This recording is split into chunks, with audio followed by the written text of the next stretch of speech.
Good afternoon, students. This is M. Vinod Kumar, lecturer in Zoology, Government Degree College, Medak. Today, our topic is mammals digestive system. It is in UG 5th semester. Okay, చూడండి మానవుల్లో ఏ విధంగా జీర్ణక్రియ జరుగుతుంది అనేది చూసుకుంటే first మానవుని యొక్క ఆహార నాళం ఏ విధంగా ఉంటుంది అంటే కణబాహ్య జీర్ణక్రియ జరుగుతుంది. అంటే ఆహార నాళం లోపల ఏ విధంగా జీర్ణము అవుతుంది, ఏ భాగం లోపల అవయవంలో ఏ ఎంజైమ్ల సహాయం చేత తీసుకున్న ఆహారము అంటే కార్బోహైడ్రేట్లు కానీ ప్రోటీన్లు కానీ లిపిడ్ల రూపంలో ఆహారం తీసుకుంటాం కాబట్టి దేన్ని ఎక్కడ ఏవి జీర్ణం చేస్తాయి అనేది మనం ఈరోజు తెలుసుకోబోతున్నాం. అయితే ఇందులో చూడండి, సాధారణంగా నోటితో మొదలై ఈ పాయుతో అంతమయ్యే దాన్ని ఆహార నాళం అంటారు. అంటే నోరు, ఆశకూరము, గ్రసని, ఆహారవాహిక, జీర్ణాశయము, చిన్న పేగు, పెద్ద పేగు, పురుషనాళం, పాయు, ఇవన్నీ అవయవాల లోపల ఆహారం జీర్ణం అవుతుంటుంది. అంటే సాధారణంగా మనం తీసుకునే ఆహారం 3 రూపాల్లో ఉంటుంది. కార్బోహైడ్రేట్స్ అంటే గ్లూకోజ్ రూపంలో, ప్రోటీన్స్ అమైనో యాసిడ్స్ రూపంలో, లిపిడ్స్ ఫ్యాటీ యాసిడ్, గ్లిజరాల్ రూపంలో ఉంటుంది. ఇది కణబాహ్య జీర్ణక్రియ మానవం లోపల ఏ విధంగా జరుగుతుంది అంటే చూద్దాం. ఒకవేళ ప్రోటీన్ల రూపంలో, కార్బోహైడ్రేట్ల రూపంలో తీసుకున్నాం అనుకోండి, మానవంలో 63 నుంచి 83% కార్బోహైడ్రేట్లు ఉంటాయి. వీటిని అధిక మొత్తంలో శక్తిని సమకూరుస్తాయి. సంక్లిష్ట రూపంలో ఉండే కార్బోహైడ్రేట్లు సరళ రూపంలో మారడాన్ని కార్బోహైడ్రేట్ల జీర్ణక్రియ అంటారు. మోనోసాకరైడ్లుగా మారుతుంది. అంటే కార్బోహైడ్రేట్, డైసాకరైడ్, మోనోసాకరైడ్గా మారుతుంది. మరి ఇది చూసినప్పుడు చూడండి, ఇక్కడ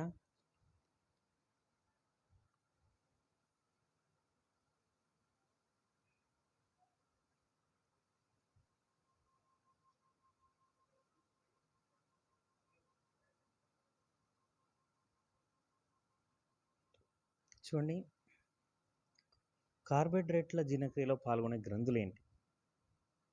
లాలజల గ్రంథులు, క్లోమ గ్రంథులు, ఆంధ్ర గ్రంథులు. చూడండి, లాలజల గ్రంథులు, క్లోమ గ్రంథులు, ఆంధ్ర గ్రంథులు. వీటి లోపల పాల్గొనే ఎంజైమ్లను, కార్బోహైడ్రేట్ల జీర్ణక్రియలో పాల్గొనే ఎంజైమ్లను కార్బోహైడ్రేజెస్ అంటారు. ఏమంటారు? కార్బోహైడ్రేజెస్. ఇవి అమైలేస్, మాల్టేస్, లూక్టేస్, సుక్రేస్, సెల్యులేస్. ఇవి సాధారణంగా ఉంటాయి. మరి ఆస్యకూరంలో కార్బోహైడ్రేట్ల యొక్క జీర్ణక్రియ ఏ విధంగా జరుగుతుంది చూద్దాం ఒకసారి. ఆస్యకూరంలో ఆహారం లాలజల గ్రంథులు స్రవించిన లాలజలంతో కలుస్తాయి. లాలజల ఎమైలేస్ లేదా టైలిన్ అనే ఎంజైమ్ ఉంటుంది. ఏం ఎంజైమ్ ఉంటుంది? లాలజల ఎమైలేస్ లేదా టైలిన్ అనే ఎంజైమ్ ఉంటుంది. లాలజలంలో ఉండే ఎంజైమ్ లాలజల టైలిన్. ఇది మొదటగా ద్రవపిండి పదార్థంగా మార్చుతుంది. తర్వాత ఈ పిండి పదార్థం ఎరిథ్రోడెక్ట్రిన్స్గా మారుతుంది. ఆహారంలో ఎట్లా మారుతుంది? ఎరిథ్రోడెక్ట్రిన్స్గా మారుతుంది. ఎరిథ్రోడెక్ట్రిన్స్ తర్వాత ఎక్రోడెక్ట్రిన్స్గా మారుతుంది. చివరగా ఎక్ట్రోడెక్ట్రిన్స్ మాల్టోజ్గా మారుతుంది. చూసిరా, ఈ విధంగా ఆస్యకూరం లోపల ఆ కార్బోహైడ్రేట్ల జీర్ణక్రియ ఈ విధంగా ఉంటుంది. ఎట్లా? ఫస్ట్ లాలజల గ్రంథులు స్రవించబడినటువంటి లాలజలంతో ఆహారం కలుస్తుంది. అప్పుడు లాలజలంలో ఉండే ఎమైలేజ్ లేదా టైలిన్ అనే ఎంజైమ్ ఏం చేస్తుందంటే ఈ లాలజలంలో గల క్లోరైడ్ అయాన్ల చేత చైతన్యమైపోయి ఆహారంలోని పిండి పదార్థాలని టైలిన్ మొట్టమొదటిగా ద్రవ పిండి పదార్థంగా మారుస్తుంది. తర్వాత ఈ ద్రవపిండి పదార్థం అనేది ఎరిథ్రోడెక్ట్రిన్స్గా మారుతుంది. ఈ ఎరిథ్రోడెక్ట్రిన్స్ అనేది తర్వాత ఎక్రోడెక్ట్రిన్స్గా మారుతుంది. చివరగా ఎక్రోడెక్ట్రిన్స్ మాల్టోజ్గా మారుతుంది. మరి తర్వాత ఏం జరుగుతుంది? జీర్ణాశయం లోపల ఈ విధంగా జరుగుతుంది. జీర్ణాశయంలో జఠరసంలో HCl టైలిన్ను నాశనం చేసేంత వరకు ఆస్యకూరం నుంచి జీర్ణాశయం చేరిన కార్బోహైడ్రేట్ల జీర్ణక్రియ జరుగుతూనే ఉంటుంది. ఈ విధంగా జరిగితే ఏం జరుగుతుంది? అప్పుడు జఠరరసంలో కార్బోహైడ్రేట్లను జీర్ణం చేసే ఎంజైమ్లు ఉండవు. కావున జీర్ణాశయంలో కార్బోహైడ్రేట్ల జీర్ణక్రియ జరగదు. గుర్తుంచుకోండి, దెర్ ఈజ్ నో డైజెషన్.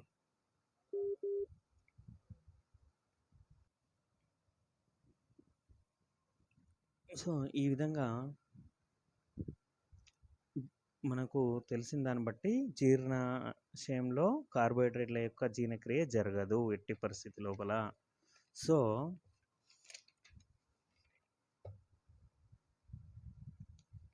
మరి చిన్న ప్రేగులో కార్బోహైడ్రేట్ల జీర్ణక్రియ ఎట్లా జరుగుతుంది? చిన్న ప్రేగు లోపల చూడండి, క్లోమరసం, ఆంత్రరసం 2 ఉంటాయి. చిన్న ప్రేగులో ఉండేటి క్లోమరసం, ఆంత్రరసం. క్లోమరసం అంటే ఏంది? క్లోమరసంలో ఉన్న కార్బోహైడ్రేట్లను జీర్ణం చేసే ఎంజైమ్లను క్లోమరస ఎమైలేస్ అంటారు. ఈ ఎంజైమ్ ఆహారంలో అధికంగా ఉన్న పిండి పదార్థాన్ని మాల్టోస్, సుక్రోస్, లాక్టోస్ వంటి డైసాకరైడ్లుగా విడగొడుతుంది. వీటిని మోనోసాకరైడ్లు అంటారు. మార్చుతాయి.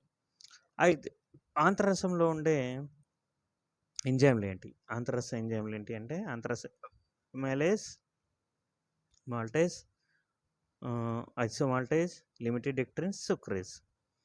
ఈ మాల్టేజ్ అనే ఎంజైమ్ ఏం చేస్తుంది? మాల్టేజ్ అనే ఎంజైమ్ ఏం చేస్తుంది? మాల్టోజ్ను గ్లూకోజ్గా మార్చుతుంది. మాల్టేజ్ ఏం చేస్తుంది? మాల్టోజ్ను గ్లూకోజ్గా మారుస్తుంది. ఐసోమాల్టేజ్ ఏం చేస్తుంది? ఐసోమాల్టోజ్ను గ్లూకోజ్గా మారుస్తుంది. మరి లిమిటెడ్ డెక్ట్రిన్స్ ఏ విధంగా మారుస్తుంది? లిమిటెడ్ డెక్ట్రిన్స్ను గ్లూకోజ్గా మారుస్తుంది.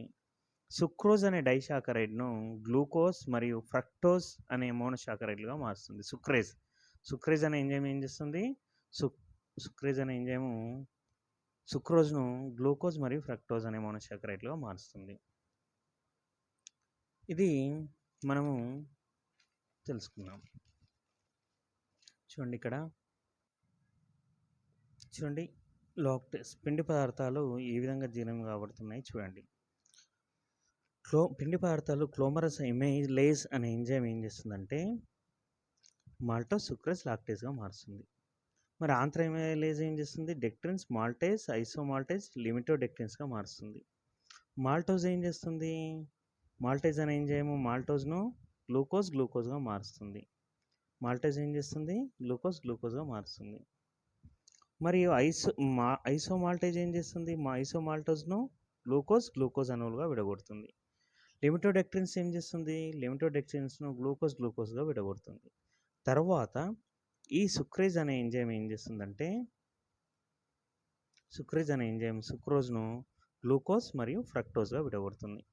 మరియు లాక్టేజ్ అనే ఎంజైమ్ ఏం చేస్తుంది? లాక్టోజ్ను గ్లూకోజ్-గెలాక్టోజ్గా విడగొడుతుంది. చూడండి ఇక్కడ మళ్ళీ ఒకసారి, క్లోమరస్ ఎమైలేస్ ఎంజైమ్ ఏం చేస్తుంది? పిండి పదార్థాలను ఫస్ట్ మాల్టోస్, సుక్రేజ్, లాక్టోజ్గా విడగొడుతుంది. ఆంత్రరస ఎమైలేస్ ఏం చేస్తుంది? పిండి పదార్థాలను ఏం చేస్తుంది? డెక్ట్రిన్స్, మాల్టోస్, ఐసోమాల్టోస్, లిమిటోడెక్ట్రిన్స్గా మారుస్తుంది. మాల్టేజ్ ఏం చేస్తుంది? మాల్టోజ్ను గ్లూకోజ్గా విడగొడుతుంది. 2 గ్లూకోజ్ అణువులుగా విడగొడుతుంది. ఐసోమాల్టేజ్ ఏం చేస్తుంది? ఐసోమాల్టోజ్ను గ్లూకోజ్గా మారుస్తుంది. ఐసోమాల్టేజ్ ఏం చేస్తుంది? ఐసోమాల్టోజ్ను గ్లూకోజ్గా విడగొడుతుంది. లిమిటోడెక్ట్రిన్స్ ఏం చేస్తుంది? గ్లూకోజ్ అణువులుగా విడగొడుతుంది. సుక్రేజ్ అనే ఎంజైమ్ ఏం చేస్తుంది? సుక్రోజ్ను ఫ్రక్టోజ్గా విడగొడుతుంది. లాక్టేజ్ ఏం చేస్తుంది? 2 గ్లూకోజ్-గెలాక్టోజ్గా మారుస్తుంది. ఇది ఆంత్రరసంలో కానీ క్లోమరసంలో కానీ కార్బోహైడ్రేట్ల యొక్క జీర్ణక్రియ ఆహార నాళంలో ఈ విధంగా జరుగుతుంది. రైట్. ఇప్పుడు కార్బోహైడ్రేట్ల జీర్ణక్రియ అయిపోయింది. మరి ప్రోటీన్ల యొక్క జీర్ణక్రియ ఏ విధంగా ఉంటుందో తెలుసుకుందాం. చూడండి, ప్రోటీన్ల యొక్క జీర్ణక్రియ గురించి చదువుకుందాం. ప్రౌఢ ఆహారంలో 25 to 40 గ్రాముల ప్రోటీన్లు ఉంటాయి. పిల్లలకు ఎక్కువ మొత్తంలో ప్రోటీన్లు అవసరం ఉంటాయి. సంతులిత ఆహారంలో ప్రోటీన్లు అల్బుమిన్లు, గ్లోబులిన్లు, న్యూక్లియో ప్రోటీన్లు, కెసినోజెన్, కొల్లాజిన్, జిలాటిన్ మరియు మ్యూసిన్, ఎలాక్టిన్ మొదలైనవి ఉంటాయి. జీర్ణక్రియ విధానంలో ప్రోటీన్లు అమైనో యాసిడ్స్గా మారుతాయి. ఇది చాలా ఇంపార్టెంట్. ప్రోటీన్స్ ఎట్లా మారుతాయి? అమైనో యాసిడ్స్గా మారుతాయి. మరియు ప్రోటీన్ల జీర్ణక్రియ జరిగే ప్రదేశాలు ఏంటి? ప్రోటీన్ల యొక్క జీర్ణక్రియ ప్రేగులో, జీర్ణాశయంలో జరుగుతుంది. ఆస్యకూరంలో ఉండదు. గుర్తుంచుకోండి, ఎక్కడ జరుగుతుంది? జీర్ణాశయం, ప్రేగులో జరుగుతుంది. ఆస్యకూరంలో అసలు ప్రోటీన్ల యొక్క జీర్ణక్రియ జరగదు. మరి ప్రోటీన్ల జీర్ణక్రియలో ఏమేమి గ్రంథులు ఉపయోగపడతాయి? జఠర గ్రంథులు, క్లోమ గ్రంథులు, ఆంత్ర గ్రంథులు. ఏమేమి గ్రంథులు? జఠర గ్రంథులు, క్లోమ గ్రంథులు, ఆంత్ర గ్రంథులు. మరియు ప్రోటీన్ల జీర్ణక్రియలో పాల్గొనే ఎంజైమ్లు ఏంటి? ప్రోటీయేజ్లు లేదా పెప్టిడేజ్లు లేదా ప్రోటియోలైటిక్ ఎంజైమ్లు అని అంటారు. ప్రోటీన్ల జీర్ణక్రియలో పాల్గొనే ఎంజైమ్లను ఏమంటారు? Proteolytic enzyme, peptidase and protease. అవి ఏమి ఉంటాయి? Pepsin, rennin, trypsin, chymotrypsin, carboxypeptidase, aminopeptidase, dipeptidase. ఏమేమిటి? ప్రోటీన్ల జీర్ణక్రియ పాల్గొనే ఎంజైమ్లు ఏంటి? Pepsin, rennin, trypsin, chymotrypsin, carboxypeptidase, aminopeptidase, dipeptidase. ఇవి ప్రోటీన్ల యొక్క జీర్ణక్రియలో పాల్గొనే ఎంజైమ్లు. ప్రోటీన్ల జీర్ణక్రియలో పద్ధతులు ఏంటి? ప్రోటీన్లు ఒక క్రమ పద్ధతిలో ఒకదాని తర్వాత ఒకటి అమైనో ఆమ్లాలుగా మారుతాయి. మొదటిసారిగా ప్రోటీన్లు ప్రోటీయేజ్లుగా మారుతాయి. ఈ ప్రోటీయేజ్లను పెప్టోన్లుగా మార్చును. పెప్టోన్లు పాలిపెప్టైడ్లుగా మారుతాయి. చివరగా డైపెప్టైడ్లు అమైనో ఆమ్లాలుగా మారుతాయి. చూడండి, ప్రోటీన్లలో ఒక క్రమ పద్ధతిగా జరుగుతుంది. ఫస్ట్ ప్రోటీన్లు ప్రోటియోలైటిక్ ఎంజైమ్లుగా మారుతాయి. వీటిగా మార్చడంలో ఉపయోగపడే ఎంజైమ్లు ఏంటి? ఈ ప్రోటీయేజ్లను ఏమంటారంటే పెప్టోన్లు అంటారు. ఈ పెప్టోన్లు పాలిపెప్టైడ్గా మారుతాయి. ఇవి డైపెప్టైడ్లు అమైనో ఆమ్లాలుగా మారుతాయి. చూడండి, ఈ విధంగా జరుగుతుంది మొత్తం. మరియు చూడండి, ప్రోటీన్స్ ఏ విధంగా మారుతున్నాయి? ఇక్కడ protease, peptone, polypeptide, dipeptide and amino యాసిడ్స్గా మారుతుంది. జీర్ణాశయంలో ప్రోటీన్ల జీర్ణక్రియ జీర్ణాశయంలో ఈ విధంగా జరుగుతుంది. చూద్దాం. ప్రోటీన్లు జీర్ణాశయంలో ప్రారంభమవుతుంది. ఎక్కడ ప్రారంభమవుతుంది? జీర్ణాశయంలో ప్రారంభమవుతుంది. జీర్ణాశయంలోని జఠర గ్రంథులు జఠరసాన్ని స్రవిస్తాయి. జఠరసంలో HCl, మ్యూసిన్, పెప్సినోజన్, ప్రోరెనిన్ అనే ఎంజైమ్లు ఉంటాయి. ఏమేమి ఉంటాయి? HCl, మ్యూసిన్, పెప్సినోజన్, ప్రోరెనిన్ అనే చైతన్యరహితమైన ప్రోటియోలైటిక్ ఎంజైమ్లు ఉంటాయి. HCl ఆహారంతో పాటు జీర్ణాశయంలో ఏరిన హానికర బ్యాక్టీరియా మరియు ఇతర సూక్ష్మజీవులను చంపేస్తుంది. ఇది ఈ విధంగా చేస్తుంది. మరియు అంతేకాకుండా పెప్సినోజన్ను పెప్సిన్గా మారుస్తుంది. HCl ఏ విధంగా మారుస్తుంది? పెప్సినోజన్ను పెప్సిన్గా మార్చుతుంది. మరి ఈ పెప్సిన్ అనేది ఏ విధంగా ప్రోటీన్లను ప్రోటీయేజ్ మరియు పెప్టోన్లుగా విడగొడుతుంది? మొట్టమొదటిగా ఈ పెప్సినోజన్ అనేది మనం చెప్పుకున్నాం కదా ఇక్కడ. ఈ పెప్సినోజన్ యొక్క ఎట్లా దాని pH 1.5 to 2 pH వద్ద ఇది సమర్థవంతంగా పనిచేస్తుంది. అట్లా సమర్థవంతంగా పెప్సిన్గా మారాలంటే HCl ఎంజైమ్ అనేది HCl అనే ఎంజైమ్ అనేది ఈ పెప్సినోజన్ను పెప్సిన్గా మారుస్తుంది. మరి పెప్సిన్ ఏం చేస్తుంది? ప్రోటీన్లను ప్రోటీయేజ్, పెప్టైన్లుగా విడగొడుతుంది. చూద్దాం. తర్వాత ప్రోరెనిన్. ఈ ప్రోరెనిన్ అనే ఎంజైమ్ని HCl అనే ఎంజైమ్ రెనిన్గా మారుస్తుంది. పాలలోని కెసిన్ ఉంటుంది కదా, ఆ రెనిన్ పారాకెసిన్గా విడగొడుతుంది. ఈ పారాకెసిన్ పాలలోని కాల్షియం కలిసి రెనిన్ అనే ఎంజైమ్ సమక్షంలో కాల్షియం పారాకెసినేట్గా మారుస్తుంది. ఈ కాల్షియం పారాకెసినేట్ అనేది పెప్సిన్ అనే ఎంజైమ్ సాయం చేత ప్రోటీయేజ్లు మరియు పెప్టోన్లుగా మార్చబడుతుంది. రైట్. ఇది ఏంటిది? ప్రోటీన్ల యొక్క జీర్ణక్రియలో ప్రోరెనిన్ యొక్క ఎంజైమ్ యొక్క పాత్ర. చూడండి, మళ్ళీ చూడండి ఒకసారి. HCl ఏం చేస్తుంది? ప్రోరెనిన్ను రెనిన్గా మారుస్తుంది. కెసిన్ను, ఈ రెనిన్ అనేది పాలలోని కెసిన్ పారాకెసిన్గా మారుస్తుంది. పారాకెసిన్ కాల్షియం కలిసి వీటిని రెనిన్ కాల్షియం పారాకెసైట్గా మారుస్తుంది. కాల్షియం పారాకెసైట్ ప్రోటీయేజ్ మరియు పెప్టోన్లుగా విడగొట్టబడుతుంది. తర్వాత చూడండి, చిన్న ప్రేగులో ఈ విధంగా జీర్ణక్రియ జరుగుతుంది. చిన్న ప్రేగులో జీర్ణాశయం పాక్షికంగా జీర్ణమైన ప్రోటీన్లతో కూడిన ఆహారము చిన్న ప్రేగులోకి రాగానే క్లోమరసం, ఆంత్రరసం మరియు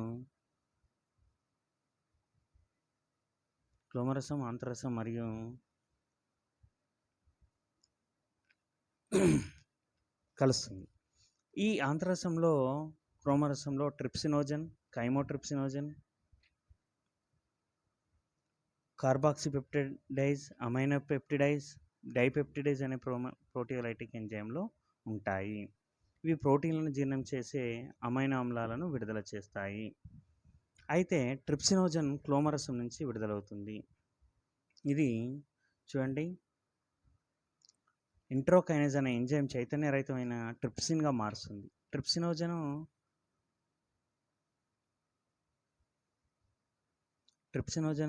అనేది ఎంట్రోకైనేజ్ ఎంజైమ్లో ట్రిప్సిన్గా మారుతుంది. ప్రోటీయేజ్లు పెప్టోన్లుగా మారుతాయి.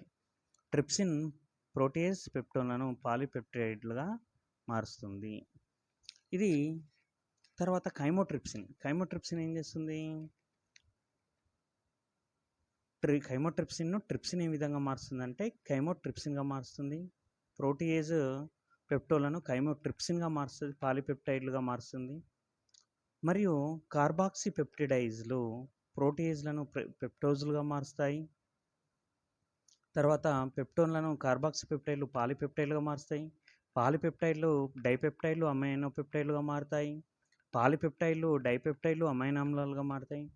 డైపెప్టిడైజ్ అనే ఎంజైము డైపెప్టిడైజ్ అమైనో ఆమ్లాలుగా మారుతుంది. తర్వాత లిపిడ్స్ యొక్క జీర్ణక్రియ ఏ విధంగా జరుగుతుందంటే, ఈ లిపిడ్లు సాధారణంగా చూడండి, లిపిడ్ల యొక్క జీర్ణక్రియ ఎట్లా జరుగుతుందంటే,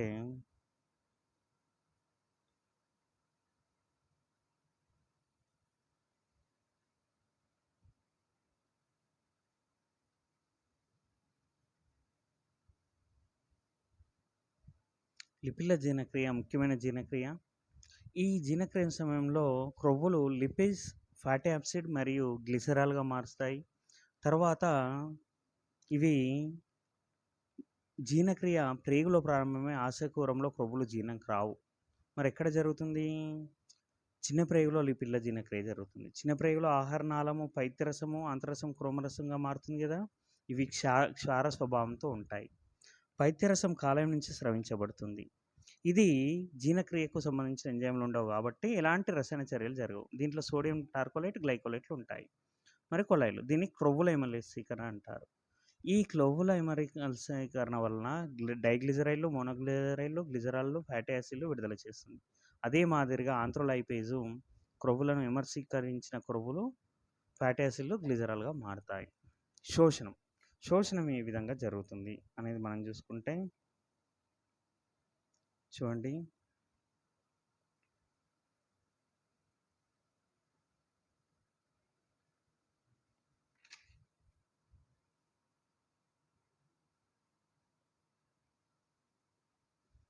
జీర్ణక్రియలో అంత్య ఉత్పన్నాలుగా ఏర్పడిన వివిధ రకాలైన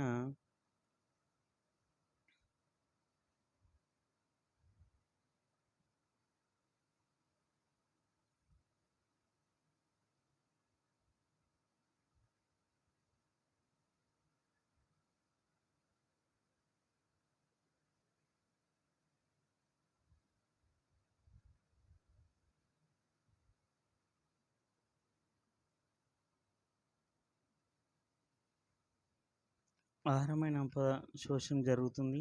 జీర్ణక్రియలో అంత్య ఉత్పన్నాలుగా ఏర్పడిన వివిధ రకాల పోషక పదార్థాలు ప్రేగుకుడ్యం ద్వారా రక్తంలోకి వ్యాపనం చెంది వివిధ కణాలకు చేరడాన్ని శోషణం అంటారు.